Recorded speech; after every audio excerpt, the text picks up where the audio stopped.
시청자 여러분 안녕하십니까? TJB 8시 뉴스 시작합니다. 박상돈 천안시장이 공직선거법 위반 혐의에 대해 파기환송심에서도 당선 무효형을 받았습니다. 재판부는 지난 지방선거 과정에서 선거 공보물에 허위사실을 올렸다는 혐의는 무죄로 봤지만 공무원들을 동원해 선거운동을 한 점은 인정해 징역 6월에 집행유예 2년을 선고한 겁니다. 박 시장은 대법원에서 다시 판결을 받아보겠다며 재상고했는데 이 재판이 마지막이라 이대로 형이 확정되면 시장직을 잃게 됩니다. 박범식 기자의 보도입니다. 박상돈 천안시장은 지난 2022년 제8회 지방선거 당시 공무원 지위를 이용해 선거운동을 한 혐의로 기소됐습니다. 또 선거 공보물에 천안시 실업률 전국 최저, 고용률 2위라고 기재하면서 인구 50만 이상 도시 기준을 누락한 허위사실 공포 혐의도 적용됐습니다. 1심은 무죄, 반면 2심 판단은 당선 무효에 해당하는 징역 1년에 집행유예 2년이었습니다. 지난해 9월 대법원은 박 시장이 천안시 공무원 조직을 동원해 홍보 영상물을 제작하는 등 선거운동을 했다는 혐의를 유죄로 판단했습니다. 다만 선거 공보물 허위사실 공포 혐의에 대해서는 유죄로 판단한 것은 잘못됐다며 사건을 다시 고등법원으로 돌려보냈습니다.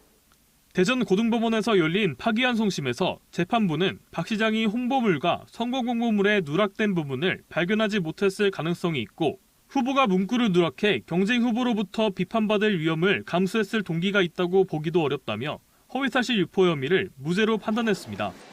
다만 공무원 조직을 동원해 선거운동을 했다는 혐의에 대해서는 심리하지 않았습니다. 이 같은 혐의가 유죄라는 대법원의 뜻을 따른 겁니다. 재판부는 파기환송심에서 박상돈 천안시장에게 징역 6월에 집행유예 2년을 선고했습니다. 파기환송심에서도 당선 무효형을 선고받아 시장직을 잃을 위기에 놓인 박상돈 천안시장은 대법원에 재상고하겠다고 밝혔습니다. 실체적인 진실과 법리상의 다소 괴리가 있는 것 같이 느껴집니다. 숙고해서 향후 대책을 강구하도록 하겠습니다. 한편 아산시장 재선거가 4월 2일 예정된 가운데 다음 달 말까지 대법원에서 박상돈 천안시장의 당선 무효형이 확정되면 천안시장 선거도 같이 진행될 예정입니다. 다만 박경기 전 아산시장의 경우 파기환송심 이후 대법원 선고까지 석 달이 걸려 이 기간에 형이 최종 확정될 가능성은 높지 않아 보입니다. TJB 박범식입니다. 국민의힘 소속 서철모 대전 서구청장이 윤석열 대통령 체포에 대해 논란의 여지가 많은 영장 집행이라고 비판하자 대전 서구의회 민주당 의원들이 규탄하고 나섰습니다. 서 청장은 어제 자신의 페이스북에 현직 대통령에 대해 이렇게까지 해야 되냐며 거대 야당에 의해 독점되고 있는 국회가 위기의 본질이라고 말했습니다. 이에 조규식 대전 서구의회 의장 등 민주당 소속 서구의원들은 성명을 내고 계엄 선포라는 중대 범죄의 본질을 호도하고 법치주의와 민주주의 가치를 훼손하는 발언이라며 서 청장을 규탄했습니다. 지난달 30일 서산시 고파도 부근 해상에서 전복된 서해오 침몰사고 실종자에 대한 집중수색이 종료됐습니다. 태안해경은 18일에 걸친 수색에도 서해오에 승선한 24톤 덤프트럭 기사 50대 남성 A씨가 발견되지 않아 집중수색은 종료했다고 밝혔습니다. 83톤급 작업선인 서해오는 지난해 12월 30일 오후 6시 26분쯤 덤프트럭 등 중장비를 싣고 7명이 승선한 채 서산 고파도 부근 해상에서 전복돼 사고 직후 2명을 구조했고 전복된 선박 안에서 4명이 숨진 채 발견됐습니다. 지난 2023년 10월 미성년자 일당이 여고생 1명을 집단으로 성폭행했다는 소식을 TJB가 단독으로 보도한 바 있습니다. 이후 저희 취재진은 햇수로 3년째 이어지는 가해자들에 대한 재판 소식도 계속해서 전해드리고 있습니다. 범행에 주도적으로 가담했던 한 남학생에 대한 2심 선고가 오늘 내려졌는데 피해자 측은 형이 가볍다며 여전한 고통을 호소했습니다. 조형준 기자입니다. 지난 2023년 10월 대전 중구의 한 모텔에 여고생을 감금한 채 6시간 넘게 집단으로 성폭행하며 이를 SNS로 생중계까지 한 미성년자 일당 5명. 이 가운데 4명은 지난해 8월 항소심에서 1심보다 최대 2년 늘어난 징역 10년에서 5년형을 각각 선고받고 복역 중입니다. 남은 1명은 18살 남학생 A군으로 다른 강제추행 혐의 사건이 더 있어 이를 병합해 재판을 받다 보니 선고가 늦어졌습니다.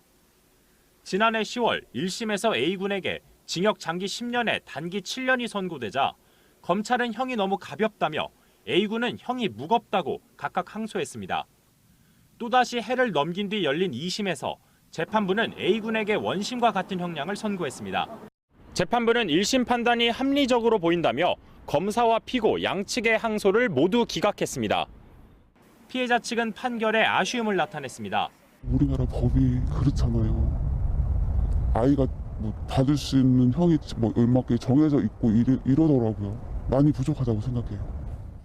햇수로 3년째 이어지는 길고 긴 재판을 겪으며 몸도 마음도 지치는 건 피해자 쪽이었습니다. 제가 가게를 한단 말이에요. 첫날부터 오늘까지 예를 들어 1년에 365일이면 100일도 장사를 영업을 못했어요. 아이 픽업해야 되고 아이 병원 가야 되고 재판장 와야 되고. 한편 이들의 범행 장면을 SNS 생중계로 지켜보고 성폭행을 지시한 혐의를 받는 일당 5명에 대한 기소는 이번 달 초에서야 이루어졌습니다. 피해 학생은 여전히 병원 치료를 받으며 일상 회복에 어려움을 겪고 있는 가운데 피해자 측은 이들에 대한 엄벌을 촉구했습니다. TJB 조형준입니다. 당진에서 최근 군 간부를 사칭한 범죄 시도가 잇따르고 있어 주민들의 주의가 요구됩니다. 당진시에 따르면 어제부터 오늘 이틀 동안 지역 철물점 2곳에 군 간부를 사칭한 사람이 찾아와 부대 물품 공급 결제 확약서 등 가짜 공문서를 제시하며 대금 지급을 약속한 뒤 드릴 공구 세트 등 100만 원 상당의 물품에 대한 외상 거래를 요청했습니다. 당진시는 해당 부대에 확인한 결과 담당자와 물품 구매 서류 모두 허위로 밝혀졌고 특히 지난달 인천에서 군 간부를 사칭해 800만 원과 1,600만 원의 피해가 발생했다며 주민들의 적극적인 신고를 요청했습니다. 일면식도 없는 여성을 흉기로 찔러 살해하려 한 혐의 등으로 20대 현역 군인이 구속 송치됐습니다. 대전경찰청은 지난 8일 대전 중구의 한 건물 여자 화장실에서 처음 본 여성을 성폭행하려고 시도한 뒤 흉기로 찌르고 도주한 혐의로 20대 군인 A씨를 구속해 검찰에 넘겼습니다. 경찰 조사 결과 A씨는 피해 여성과 전혀 알지 못하는 사이로 흉기를 미리 구입해 범행을 준비한 걸로 확인됐습니다. 설 연휴를 맞아 코레일이 오는 20일부터 23일까지 명절 기간 운행하는 일부 KTX 운임을 최대 40% 할인 판매합니다. 대상 열차는 설 특별 수송 기간인 오는 24일부터 2월 2일 중 설 당일인 29일을 제외한 역귀성 열차 등 845개 KTX 편입니다. 황금 연휴 기간 여행객을 위해 4명이 같이 타면 KTX를 99,000원에 이용할 수 있는 상품 등도 판매할 예정이며 자세한 내용은 코레일 누리집을 통해 확인할 수 있습니다.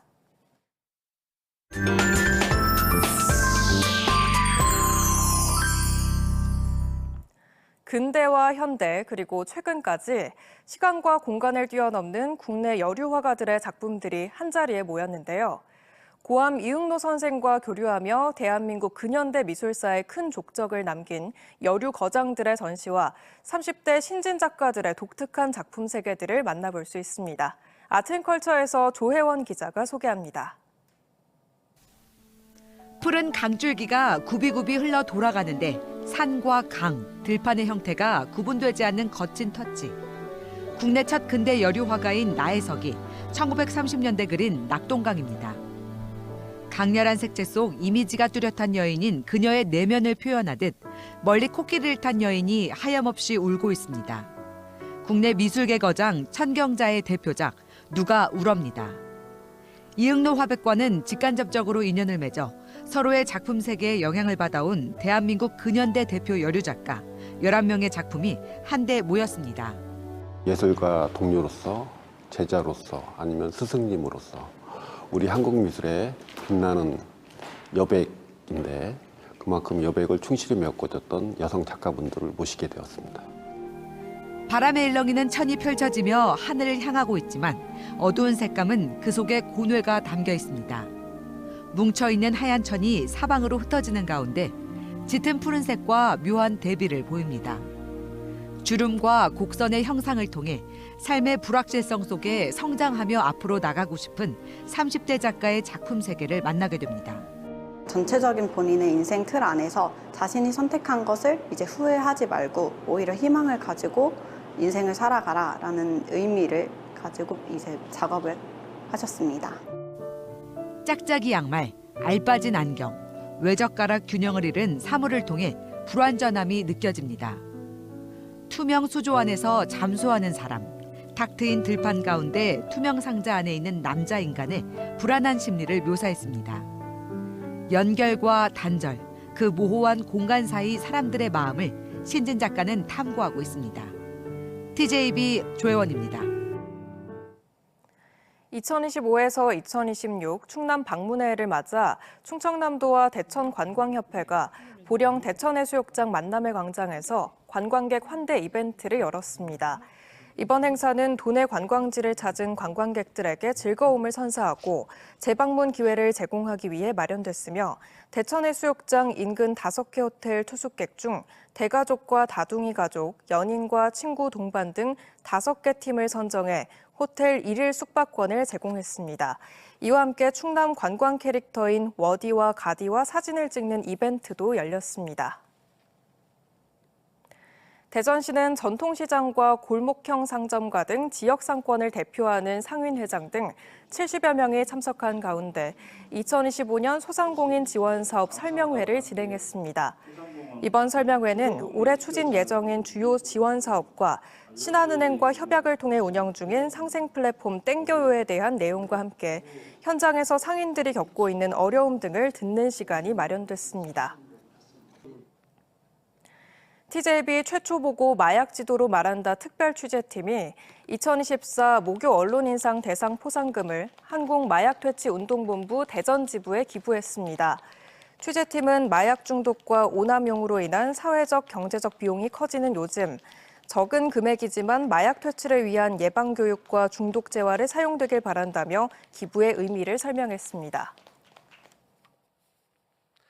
어제 오전 10시 10분쯤 홍성군 광천읍의 한 주택 앞에서 승용차가 연석을 넘어 주택 담벼락과 충돌했습니다. 이 사고로 차량 운전자 86살 남성이 의식과 호흡이 없는 상태로 병원으로 옮겨졌지만 결국 숨졌습니다. 경찰은 사고 당시 운전자가 엑셀을 강하게 밟은 점을 토대로 정확한 사고 경위를 조사 중입니다.